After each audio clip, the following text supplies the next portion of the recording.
Rabbimize hamdü senalar olsun. Peygamber Efendimiz sallallahu aleyhi ve selleme salat ve selam olsun inşallah. Peygamberimizin buyurduğu üzere Ya Rabbi Recep ve Şaban'ı hakkımızda hayırlı eyle, Ramazan'a ulaşmamızı nasip eyle. Bir Ramazan ayının gölgesi daha üzerimize düştü. Nasip olursa önümüzdeki Salı gününden itibaren Ramazan ayı başlamaktadır.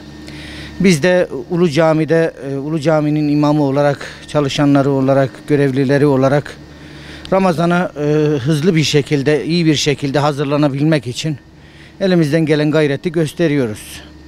Ramazan'da özellikle teravih namazlarının da olabileceği düşüncesiyle daha büyük bir heyecanla, özveriyle uğraştık. Saf işaretlemelerini yaptık. Elhamdülillah temizlik konusunu tamamen hallettik.